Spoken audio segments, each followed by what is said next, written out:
सभी भक्तों को राम राम। बाबा के अंदर ऐसी विशेषता थी कि वह किसी नास्तिक को भी अपनी आस्था में ले आते थे। भले ही वह बाबा को ना जानता हो, लेकिन बाबा उसको अपनी ओर खींच ही लेते थे। बाबा में ऐसा जादू था कि वह किसी से बिना कुछ कहे ही सामने वाले को अपनी तरफ आकर्षित कर लेते थे।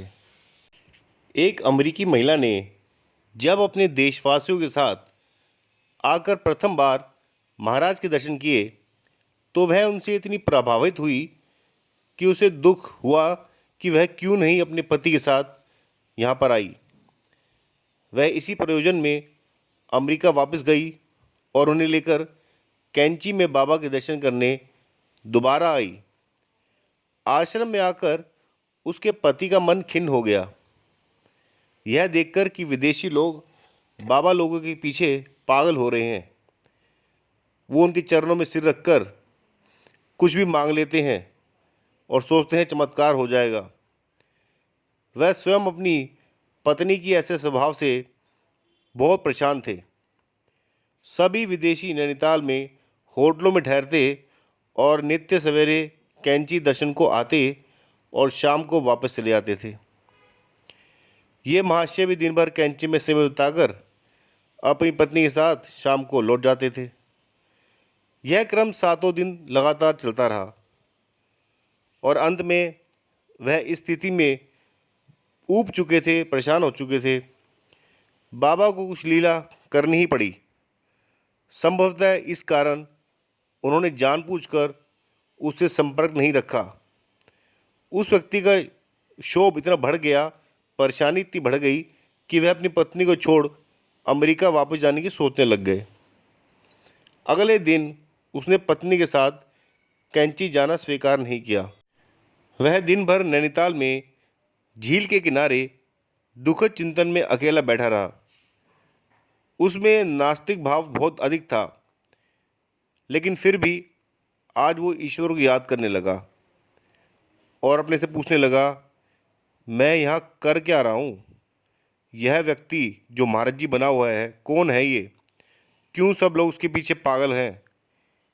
एकाएक उसका मन खुद ही बोल उठा, यदि तुझ में आस्था होती तो तुझे चमत्कार की आवश्यकता नहीं होती। इन उलझनों में वह ईश्वर से निवेदन करने लगा, भले ही मेरे अंदर आस्था नहीं है, पर मैं भी चमत्कार देखना चाहता हूँ कि ऐसी क्या बात है।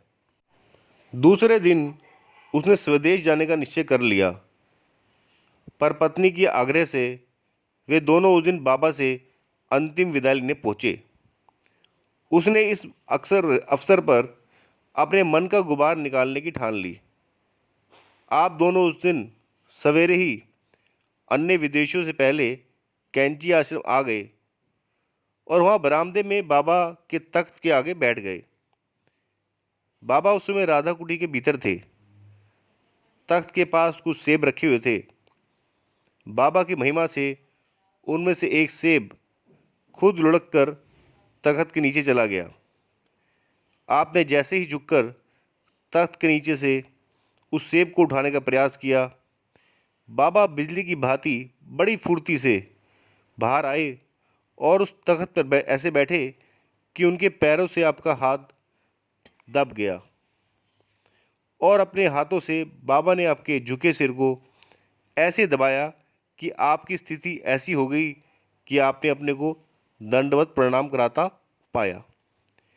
जिस काम में आपको घृणा आती थी, वही काम अपने आप हो गया था। बाबा ने आपकी ओर देखते हुए कई प्रश्न किए, जिनमें कुछ सार्थक, व्यर्थ, अपने महत्व को छुपाने के लिए किए हुए थे। तू लेक पर क्या कर रहा था? घुड़सवारी कर रहा था या नाव में सैर कर रहा था? तैरने गया था?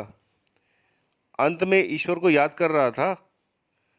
बाबा के ऐसे प्रश्नों से उसका दिमाग चकरा गया और उनके उत्तर देने में वह बच्चों की भांति रोने लग गया। बाबा ने उसे अपनी ओर खींचा और उसकी दाढ़ी में हाथ फेरते हुए बार बार पूछने लगे, बता तूने क्या मांगा था ईश्वर से। बाबा की वाणी और स्पर्श से उसका हृदय पलट गया।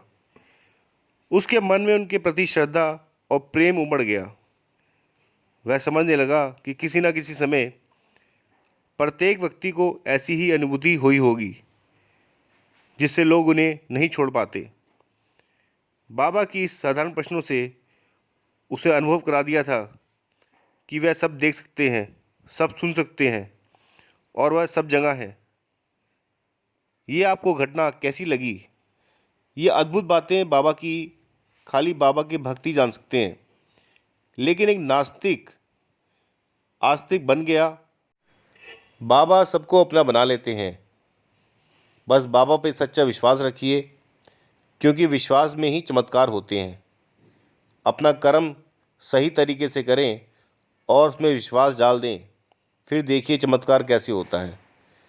अगर आपको ये प्रसंग अच्छा लगे तो प्लीज़ चैनल को लाइक करें, शेयर करें, कमेंट करें और सब्सक्राइब करना बिल्कुल भी ना भूलें। आगे भी हम ऐसी ही वीडियो आपके सामने लाते रहेंगे। धन्यवाद। राम राम सीताराम।